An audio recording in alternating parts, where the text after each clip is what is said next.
శివన్న చెప్పండి, ఇప్పుడు ఈ 6x6 లేయర్ అంటే ఏంటి?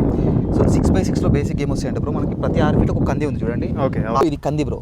మళ్ళీ 6 ఫీట్ ఒక కంది. ఓకే, మధ్యలో పత్తి ఒక లైన్. దీని తర్వాత ఇది నువ్వులు, ఇది పెసర్లు, మళ్ళీ నువ్వులు పెసర్లు ఒక లైన్. నువ్వులు పెసర్లు అనే లైన్ మళ్ళీ కూడా రిపీట్ అవుతుంది చూడండి. ఓకే, అది ఇది రెండు కామన్. ఇంకా ఈ మధ్యలో పత్తి ఆవాలు ఇక్కడ బంతి రావాలి యాక్చువల్గా. ఓకే, ఇది ఒక లైన్. నెక్స్ట్ మళ్ళీ ఇందాక ఫస్ట్ లైన్ ఉందా, నువ్వు కంది పత్తి సేమ్. ఆ లైను ఈ లైను ఈ లైను ఈ లైను ఈ రెండు లైన్లు కామన్. మళ్ళీ ఈ రెండు లైన్లు కామన్. ఇది వేరు. ఇది ఒక్కటే పత్తి అండ్ ఆవాలు కాంబినేషన్. సో ఇది ఒక లైన్. ఓకే, ఇది 6x6 మోడల్. యాక్చువల్గా పత్తి బంతి రావాలి దీంట్లో. మనం పత్తి ఆవాలు పెట్టినాం. ఆవాలు ఏం చేస్తాయి అంటే పాలినేషన్ బాగా చేస్తాయి.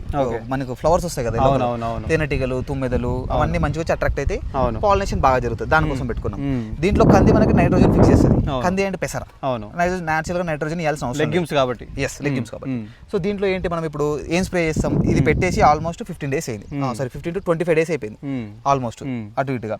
సో 1 month తర్వాత ఫస్ట్ జీవామృతం స్ప్రే చేసుకోవాలి. దీంట్లో జీవామృతం ఒక 100 లీటర్లకి 5 లీటర్ల జీవామృతం పోసుకొని మొత్తం స్ప్రే చేస్తాం. ఓకే, తర్వాత 15 రోజులకి మధ్యలో మీకు 1 week లో గ్యాప్ ఉంటే మజ్జిగ కూడా ఇచ్చుకోవచ్చు మీ దగ్గర అవైలబిలిటీ ఉంటే. పుల్లటి మజ్జిగ, పాలని పెరుగు చేసి చిలికితే వెన్న వస్తుంది. వెన్న సపరేట్ చేసిన తర్వాత మనకు మజ్జిగ మిగిలిపోతుంది. పుల్లటి మజ్జిగ దేనికి పని చేస్తుంది? అది ఫంగస్ డిసీజ్ కి పని చేస్తుంది. ఒకటి ఫంగల్ ఇన్ఫెక్షన్స్ ఏమైనా ఉన్నా దాంట్లో కూడా మైక్రోబ్స్ ఉంటాయి కాబట్టి ప్లాంట్ గ్రోత్ కూడా పనిచేస్తుంది. Okay, okay. సో మొక్కలన్నీ బాగా తడిచేలాగా స్ప్రే చేసుకోవాలి.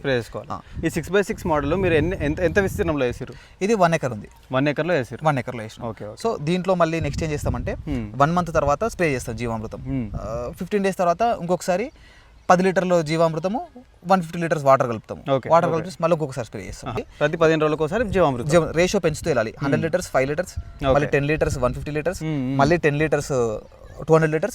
తర్వాత లాస్ట్ స్ప్రే ఇలా 4 స్ప్రేస్ చేస్తాం.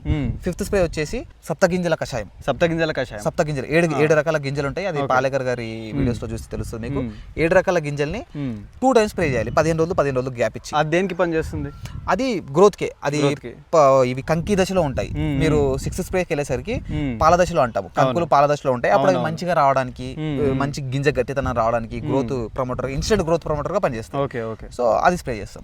దాని తర్వాత పున్నమికి ముందు రోజు కానీ తర్వాత రోజు కానీ, అమావాస్యకి ముందు రోజు కానీ తర్వాత రోజు కానీ అగ్నిహస్త్రం స్ప్రే చేయాలి.